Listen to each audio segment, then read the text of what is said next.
Hello everyone, Jai Mahakal. Let's take a quick view at the idioms and phrases. हम इसमें थोड़े से idioms और phrases देखते हैं. Idioms और phrases होते क्या हैं? पहली बात, ये होते हैं हमारे मुहावरे और लोकोक्ति.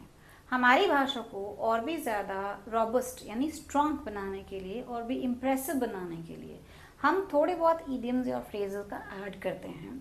एंड ये हमें हमारी लैंग्वेज को थोड़ा सा और एड ऑन कर देते हैं. एड ऑन मतलब फर्निश कर देते हैं और भी अच्छा बना देते हैं.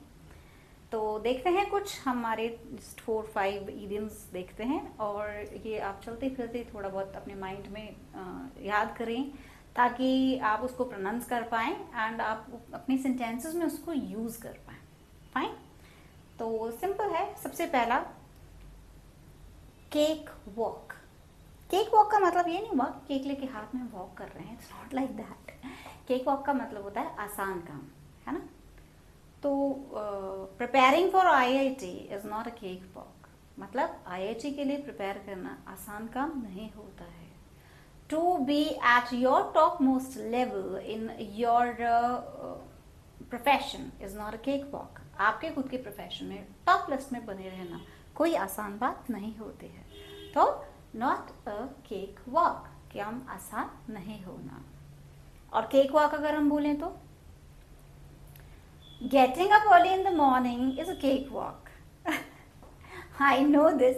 सुबह जल्दी उठना किसी के लिए भी इतना आसान नहीं होता है, बट अगर आप एक बार अपनी हैबिट में आ जाएं तो वो चीज़ आपके लिए बहुत आसान हो जाती है. राइट. तो सेकेंड हमारा आता है, we can say that to get in to hot water. To get in to hot water का मतलब होता है किसी मुसीबत में फंस जाना. To get in to hot water मतलब गर्म पानी में कूदना नहीं है ना. हॉट वाटर मतलब किसी मुसीबत में फंस जाना. तो my friend pulled me out from the hot water. मेरे दोस्त ने मुझे कठिनाई से निकाला और मैं चला गया किसी मुसीबत के अंदर में फंस गया. तो I got in to hot water when I came to know about the examination to be conducted the next day without any prior information. बिना किसी information के जब मुझे पता चला कि कल एग्जाम है तो मैं बहुत मुसीबत में आ गया. और क्यों आ गया? Because I did not study for that. So on the brains. Third one is on the brains मतलब dominating your mind. आपके दिमाग के ऊपर किसी चीज़ का जब फितूर चढ़ जाता है तो उसको बोलते हैं on the brains. और आज की जनरेशन में जो हमारे जेनजीज हैं उनके दिमाग में क्या चढ़ा हुआ है? इंस्टाग्राम. तो Instagram is on the brains of Gen Zs. Gen Zs मतलब अभी की जो जनरेशन है वो. लेकिन हम अब सारे इंडियंस का वही हाल है. तो हम कह सकते हैं कि nowadays इंस्टाग्राम और नहीं social media app is on the brains of every Indian. Getting me? तो this was an idiom on the brains. तो हमने 3 idioms देखे. That is a cake walk, to get in to hot water.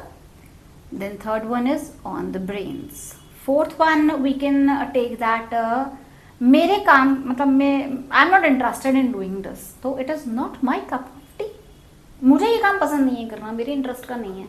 तो इसको हम normal उसमें बोल सकते हैं it is not my cup of T. मेरा चाय का कप नहीं है. इसका मतलब ये है कि मैं उसमें इंटरेस्टेड नहीं हूँ, मुझे पसंद नहीं है वो चीज़. फाइन.